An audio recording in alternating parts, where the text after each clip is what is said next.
మీ business ఏదైనా మీ ఊర్లో promotion చేయాలంటే అది సుమన్ టీవీతోనే సాధ్యం. ఇప్పుడే సంప్రదించండి.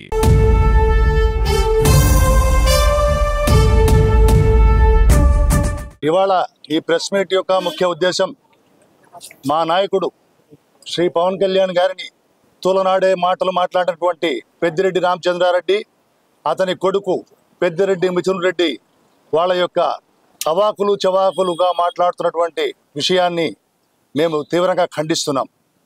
ఎందుకంటే ఇవాళ పరిపాలన అనేది ఎలా చేయాలి, కొత్త పుంతలు తొక్కుతూ సుపరిపాలన అంటే పారదర్శకత మరియు జవాబుదారీతనంతో పాలన ఎలా చేయాలి, అధికారులందరినీ కూడా జవాబుదారీతనంగా ఏ విధంగా పరుగులెట్టిస్తూ పరిపాలన చేస్తున్నటువంటి మా నాయకుడు శ్రీ పవన్ కళ్యాణ్ గారిని వీరు ఇలా మాట్లాడడాన్ని మేము నిజంగా మరొకసారి ఖండిస్తున్నాం. అసలు 5 శాఖలు తీసుకొని 5 శాఖలని కూడా ఎంతో సమర్థవంతంగా ఆయన మొదటిసారి మంత్రి అయితే కూడా ఉప ముఖ్యమంత్రిగా ఎంతో సమర్థవంతంగా ఆయన నడుపుతున్నటువంటి తీరుని ప్రతి రాష్ట్రంలోని ప్రతి ప్రభుత్వం కూడా గమనిస్తోంది. వాళ్ళు ఎంతో కొనియాడుతున్నారు. ఆయన దగ్గర నుంచి చాలా విషయాలు కూడా నేర్చుకుంటున్నారు ఇతర రాష్ట్రాల మంత్రులు కూడా.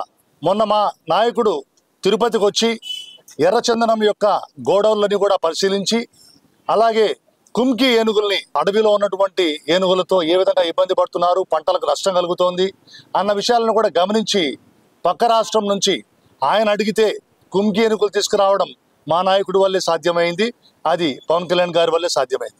అలాగే దాన్ని కూడా వెళ్ళి అక్కడ వాటికి ఏర్పాట్లు ఎలా ఉన్నాయి, వాటికి ట్రైనింగ్ ఎలా ఇస్తున్నారు, వాటికి షెల్టర్ ఏ విధంగా ఏర్పాటు చేసి వాటికి వసతులు సౌకర్యాలు ఏ విధంగా ఉన్నాయి అన్న విషయాలను గమనించి తాను స్వయంగా వెళ్ళి గమనించడం ఇంతవరకు ఏ మంత్రి కూడా చేయని పనులు చేస్తుంటే మీరు షూటింగులు అని నోటికొచ్చినట్టు మాట్లాడుతూ మా నాయకుడిని అత్యంత నీతి నిజాయితీ గల నాయకుడు, విశ్వసనీయత గల నాయకుడు మా నాయకుడు పవన్ కళ్యాణ్ గారు, ఆయన గురించి మీరు మాట్లాడడం విడ్డూరంగా ఉంది, దయాలు వేదాలు వల్లిస్తున్నట్టుగా ఉందని తీవ్రంగా హెచ్చరిస్తున్నాం. మీ నాయకుడు జగన్మోహన్ రెడ్డి తాను ముక్కవే నువ్వు అవుతావు తప్ప నువ్వు ఏదో మహానుభావుడివి కాలేవు మిథున్ రెడ్డి.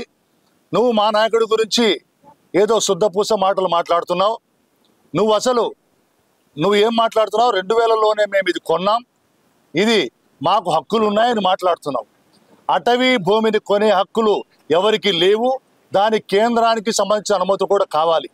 మీరు 70 ఎకరాలు 32.63 ఎకరాలని మీరు ఆక్రమణ చేసి దాన్ని మీరు విలాసవంతమైన భవంతులు కట్టుకొని మీ చీకటి పనులకి, మీ యొక్క రహస్య పనులకి, దుర్మార్గమైనటువంటి అరాచకమైన విధానాలకి దాన్ని ఒక అడ్డగా చేసుకొని మీరు పరిపాలన సాగించినటువంటి వ్యక్తులు మీరు కారా? మీరు ఎంతమంది ఉసురు పోసుకున్నారు? ఎంతమంది మీ ఆగడాలకి మీ అరాచకాలకి భయపడిపోయి రాష్ట్రాన్ని కూడా వదిలి వెళ్ళిపోయారు. కొంతమంది అయితే ఆత్మహత్యలు చేసుకున్నారు, కొంతమందిని మీరు నిర్మూలించారు కూడా. అటువంటి మీరు మా నాయకుడి గురించి మాట్లాడడం మిమ్మల్ని మరొకసారి ఎత్తి చెప్పుతూ, మీరు ఎటువంటి అర్హత మీకు లేదు, ఎటువంటి అధికారం లేదు, నైతిక అధికారం కానీ నైతిక హక్కు కానీ మా నాయకుడి గురించి మాట్లాడేటువంటి ఎటువంటి నైతిక అధికారం మీకు లేదని మరొకసారి హెచ్చరిస్తున్నాం. మా గౌరవ అధ్యక్షులు పవన్ కళ్యాణ్ గారి తరఫున మీ అందరికీ నమస్కారం. ఇప్పుడు మేము ప్రెస్ మీట్ పెట్టడానికి ప్రధాన కారణం, భారతదేశంలో మనకు అడ్జసెంట్ రాష్ట్రాల్లో ఏ స్టేట్లో అయినా ఫారెస్ట్ మంత్రి అటవీ శాఖ అంటే ఇప్పటికే 2-3 ఆయన్ను ఆదర్శంగా తీసుకొని అంటే ఏ విధంగా ముందుకెళ్తున్నారు జంతువుల విషయంలో, లైక్ కుంకి ఏనుగులు, అలాగే ఫారెస్ట్లో ఉండేటువంటి చెట్ల విషయంలో అని ఆయన ఒక చిన్న నిత్య విద్యార్థి మాదిర శాఖను నేర్చుకొని ఆయన ఎర్రచందనం వెంకటేశ్వర స్వామి, మనం కూడా ఏం పిలుస్తాం ఇక్కడ తిరుమలేశుని తొలి గడప కడప అంటాం. వెంకటేశ్వర స్వామి గాయం నుంచి వచ్చిన రక్తంతో మొలిచిన చెట్లే ఎర్రచందనం చెట్లు అని చెప్పి అంత ఎమోషనల్గా చేసి ఈ నేచర్ సమతుల్యతను కాపాడడానికి ప్రధాన కారణమైనటువంటివి ప్రకృతి సమతుల్యతను, మరి అటువంటి చెట్లను కొట్టి మనం అటవిని నాశనం చేయకుండా కాపాడే బాధ్యత నా మీద ఉంది అని చెప్పి సిన్సియర్గా ఆయన పనిచేస్తుంటే ఎర్రచందనం దొంగలు అంటేనే ఎక్కడోళ్ళు అక్కడ బయటకు వచ్చేసారు. ఆయన భూమన కరుణాకర్ రెడ్డి ఎర్రచందనం ఏంటి, వెంకటేశ్వర రక్తం ఏంటి అంటాడు. అయ్యా నువ్వు నందలూరు నుంచి తిరుపతికి పోయి చేరినా, ఒక ఎస్టీడీ పెట్టుకున్నావు. ఇప్పుడు నీకున్న కోట్ల ఆస్తి ఏంటి అనేది కూడా తొందరలో మేము పత్రికాముఖుల ద్వారా తెలియజేస్తాం. రెండోది 1968 ఫారెస్ట్ యాక్ట్ ప్రకారం ఇప్పుడు పెద్దిరెడ్డి మీద వాళ్ళ కొడుకుల మీద వాళ్ళు మాట్లాడుతున్నారు.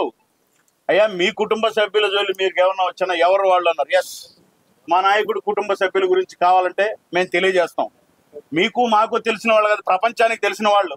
మెగాస్టార్ చిరంజీవి గారు ఒక అన్నయ్య, ఎమ్మెల్సీ కొణిదెల నాగబాబు గారు ఒక అన్నయ్య, పవన్ కళ్యాణ్ గారు.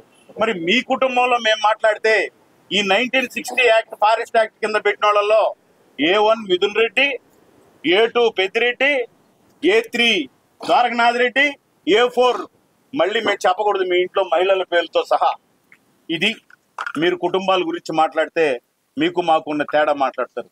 నేను ది వైల్డ్, ఈ పెద్దిరెడ్డి గారి అరాచకాల మీద ఒక బుక్ ఉన్నది, మీరు అందరికి పత్రికలకు కూడా నేను తెలియజేస్తున్నా. ఆయన ఒక సామాన్య కాంట్రాక్టర్గా మొదలై ఈ బుద్ధు కోటాను కోట్లు సంపాదిస్తున్నాడు. సాక్షాత్తు అటవీలోకి వెళ్ళి 106 ఎకరాల ప్యాకేజీ ఫామ్ హౌస్ కట్టి అక్కడ అటవీ భూములను దోచుకొని అక్కడ ఒక బంగ్లా కట్టారు. మీ అందరు చూడండి ఆ బంగ్లా. ఆయన అడిగితే ఏం చెప్తాడంటే, రాత్రులు వచ్చే కూలోళ్ళ కోసం ఏదో నేను కట్టినాను అది. సార్ అంత రాత్రులు ఆ అడవిలో కూలోళ్ళకి ఏం పని సార్? నువ్వు చెప్పిన చెట్లు నరకడం తప్ప. అదే అడుగుతున్నాం మేము. మీరు ఇంకిటాటి సాలండి. దానికి తోడు మళ్ళీ వాళ్ళ కుమారుడు వచ్చినాడు. ఆయన వచ్చి పవన్ కళ్యాణ్ గారు అది మా భూమి, మీరు తెలుసుకుని క్షమాపణ చెప్పాలి అంట. నీ మీద కేసు బుక్ అయిందంటే క్షమాపణలు ఎవరు చెప్పాలి? దాదాపు 15 లక్షల మంది రాజంపేట పార్లమెంటు ఓటర్లు నిన్ను నమ్మి ఎంపీగా చేస్తే అక్రమ మద్యం కేసులో జైలుకు పోయిన నువ్వు రాజంపేట పార్లమెంటు ప్రజలందరికీ క్షమాపణ చెప్పు. ఒక రాష్ట్ర ప్రభుత్వం ప్రతిష్టాత్మకంగా ఒక ఫారెస్ట్ మంత్రిగా గత ప్రభుత్వంలో నిన్ను నిలబెడితే నీ నీ యొక్క రకం ఇది. ఈ విధంగా అటవీ ఆస్తులు దోచుకున్న నువ్వు ఈ రాష్ట్ర ప్రజలకు క్షమాపణ చెప్పు.